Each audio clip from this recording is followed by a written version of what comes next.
Hey, what's going on, guys? It's Stubbs here. Welcome back to another video, and this is another episode of my GT5 project drifting series. So, I'm going to be choosing a car today that I'm not really sure if I've chosen before. I basically went through like every single car, and I wanted to check out if I've actually done this car before, but I don't think I have.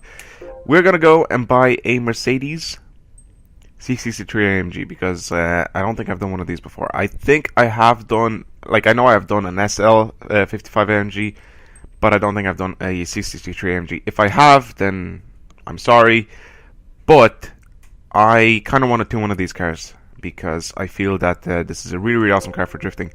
But I really do think that we have done one of these before, so I'm not really sure. Was it black? I have this feeling that I have done it before, but I can't remember, and I couldn't find a video where I actually have tuned one of these before.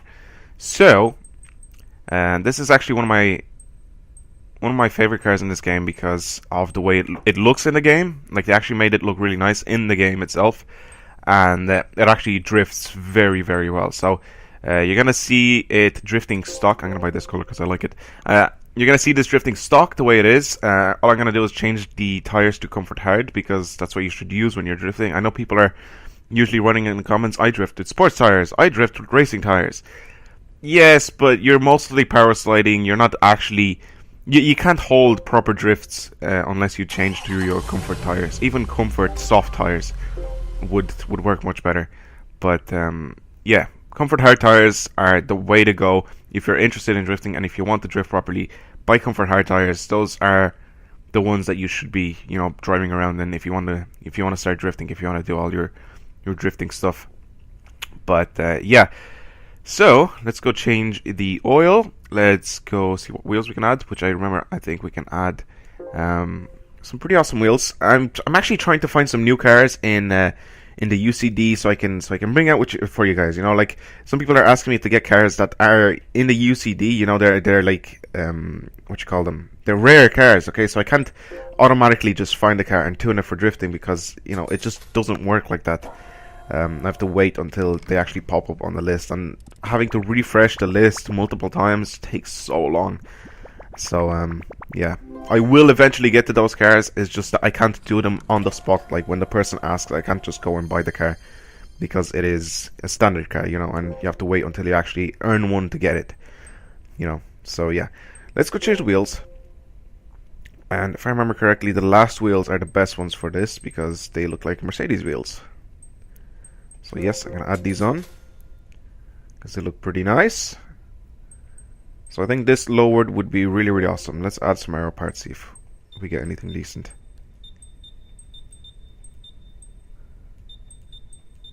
No, I'd rather have the same color as the car. Wing, no, and no. Actually, this looks pretty good for like a DTM car. Am I even saying that correctly? Yeah, a touring car. It'd look nice if this was a touring car. That's what I was thinking about. But anyway, yeah. Okay, I'm gonna take this out drifting as it is on stock, everything except for tires. I'm changing those to comfort hard, and then I'm going to go on the track, which you guys are basically just going to transition into once that lap is finished. So I'll see you guys there. Alright, so this is completely stock. I remember I got one of these before. I actually wanted to make a video of this as being one of the best drifting cars, for beginners. If you want to start drifting, all you have to do is just buy the tires and it works. As you can see, it works very, very well. This is like completely stock, standard, everything except for tires, as I said. Those are the comfort hard tires. So it drifts extremely well. If you guys remember one of my older series that I've had, which was what was it called again? It was like perfect. It wasn't perfect. I know it wasn't that. Stock car drifting, something like that. So like the best stock cars for drifting, something like that, something similar to that. And this was one of them. I remember I put this in one of the videos. This was amazing for drifting, as it is, just completely stock. All I have to do is just change the tires, and so you can have it a little bit slippier, but it works so well. It's just such a good car for drifting this.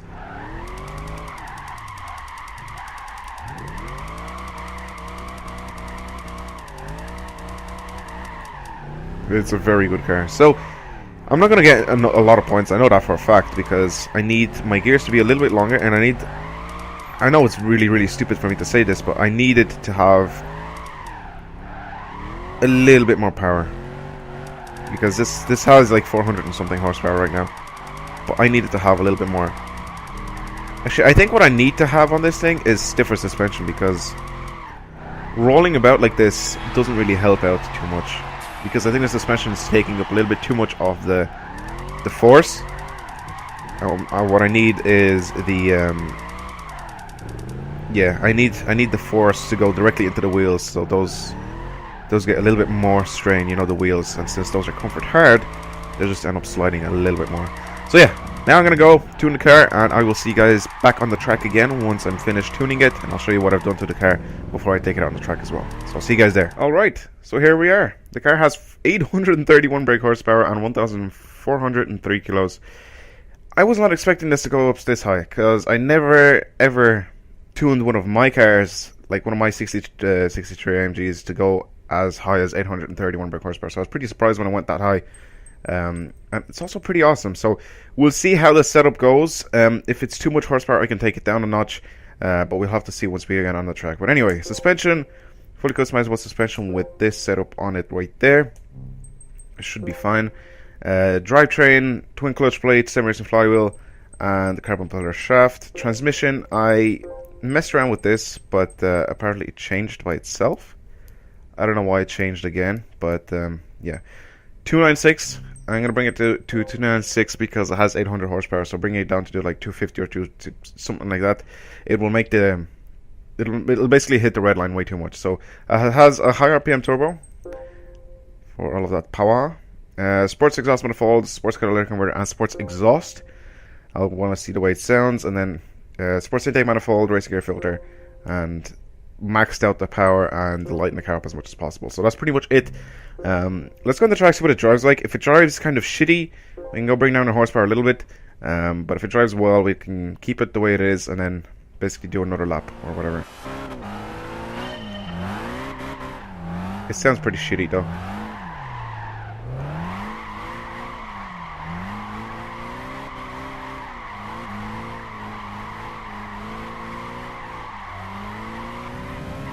Well, suspension setup is really good. I can keep it sideways by using the powers, which is exactly what I wanted to do, you know.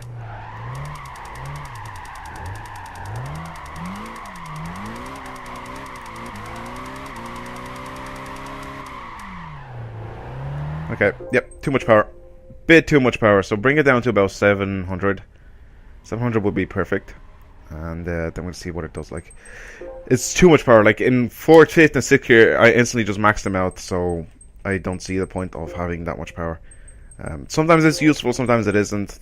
This time it just isn't useful at all, so bring this down to about 700 horsepower. I think even that's going to be like a lot, but the way it is should be fine right now. So as I said, suspension setup is fine. It does exactly what it needs to do. Is take the strain off the suspension and put it more on the wheels. And since the wheels are cambered and all that,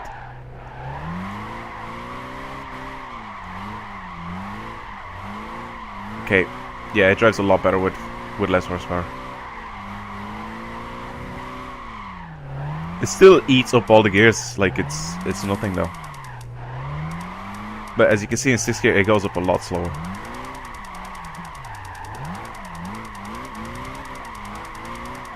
Yeah, it's much better with less horsepower. Power isn't always the best, especially for drifting. In drifting, you actually need precision. You don't need power. You need to have like a good balance between the way that the car is set up and the power. Right. So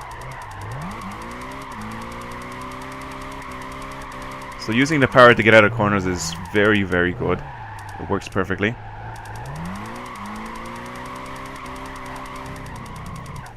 can just keep it in 5th gear a lot, and then 6th gear for these like longer turns. Oh god, this is such a good car for drifting.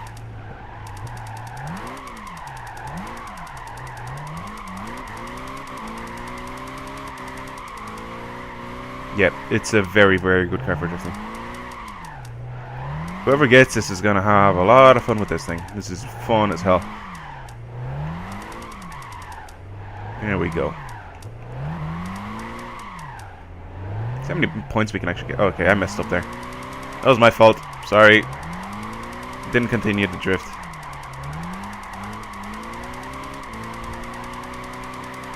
$25? Come on. No. Alright, let's go again. And I crashed. Wow.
If you've enjoyed this episode, all you have to do is leave a like. Oh, I went off, damn it.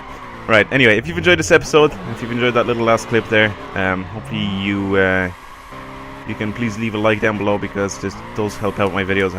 It helps out a lot. But yeah, if you would like to win this car, I'm sorry, I'm just messing around right now.